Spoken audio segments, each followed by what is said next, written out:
किस बुनियाद पर हमारी डेमोक्रेसी काम करेगी? क्या इसीलिए हमारे बुजुर्गों ने अंग्रेजों को लात मारकर निकाला?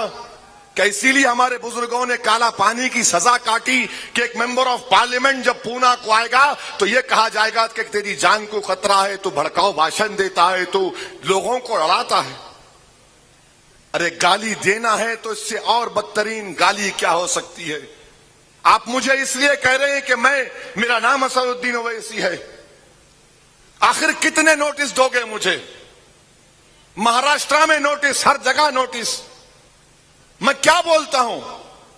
केस बुक करो ना मेरे पे। कितना केस बुक हुआ बताओ? महाराष्ट्र में 3 साल से तकरीर कर रहा हूं मैं। वही कांग्रेस की जालिम हुकूमत थी, राष्ट्रवादी की थी, तो हर बार मुझे रोकते थे, मैं खामोश बैठता गया। एक बार मालेगांव को गया रमजान के महीने में 2013 में, इफ्तार की दावत थी, मुझे रोक दिया गया हाईवे के ऊपर। मैंने कहा मैं इफ्तार की दावत में जा रहा हूं, जलसे के लिए नहीं जा रहा हूं।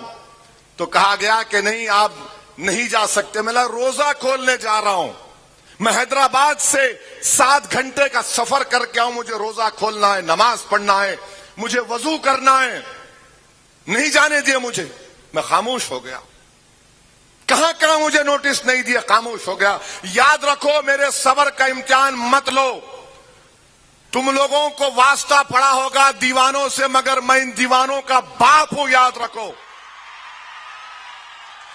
अगर मैं रोड पे निकल जाऊंगा, मैं अपनी बात को मनवा कर रहूंगा।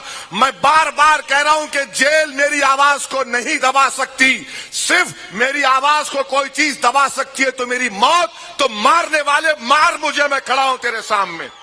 और मैं जलसा करके इसी रोड से जाऊंगा, अकेले जाऊंगा। कोई मजलिस का इम्तियाज जलील नहीं आएंगे, कोई नहीं आएगा, मैं अकेला जाऊंगा। मैं देखना चाह रहा हूं कि कौन मुझे मारना चाहता। मारो मुझे, जूता मारो, गोली मारो, पत्थर मारो, जो मारना है मारो मुझे। क्या मजाक बना के रख दिया है जमहूरियत का? किस लिए हम टैक्स पे कर रहे हैं कि एक मेंबर ऑफ पार्लियामेंट बोल नहीं सकता? मैं उत्तर प्रदेश में 19 तकारीर करके आ रहा हूं, मेरी आवाज बैठ गई, बीमार हूं, बुखार में हूं। 19 जलसे करके आऊं, कहीं पर मुझे नोटिस नहीं मिली। मगर यहां आता हूं तो नोटिस देते और 2 दिन पहले जलील करते मुझे, ये कहकर के ये हिंदू मुसलमान में भड़काऊ भाषण। नहीं, मैं किसी हिंदू का खिलाफ था, ना कभी रहूंगा, खुदा ना खास्ता। मेरा मकसद किसी मजहब के खिलाफ नहीं है। हां, मैं फख्र के साथ कहता हूं कि मैं मुसलमान हूं, मुझे फख्र है इस बात का। क्यों फख्र है? क्योंकि कॉन्स्टिट्यूशन मुझे इस बात की इजाजत देता।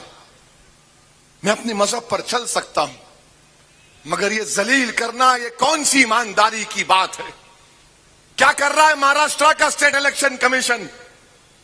अगर इलेक्शन ऐसा होगा तो फ्री एंड फेयर नहीं होगा इलेक्शन।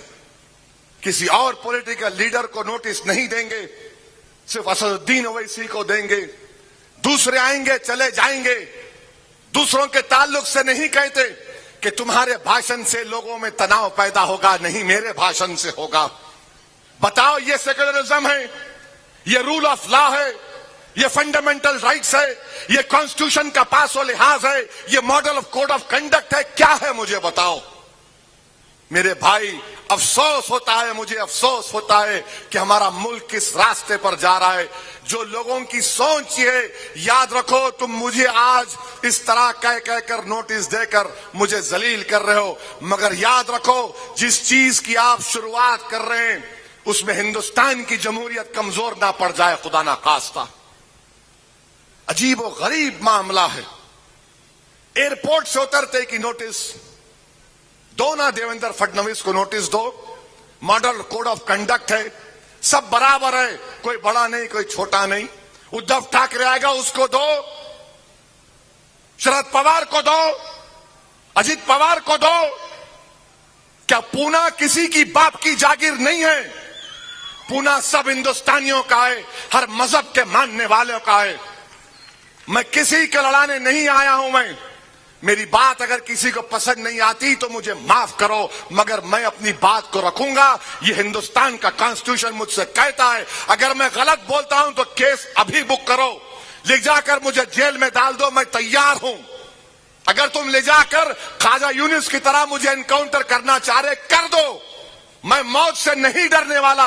एक नहीं 25 गोलियां मारो और मेरी लाश को छोड़ दो किसी चौराहे पर। क्या तमाशा बना के रखा है यहां का। अगर कोई पॉलिटिकल पार्टी डरती है तो डरना पड़ेगा, याद रखो तुमको। मैं जब तक जिंदा हूं तुमको डरा डरा कर गरीबों मजलूमों का काम करा के रहूंगा।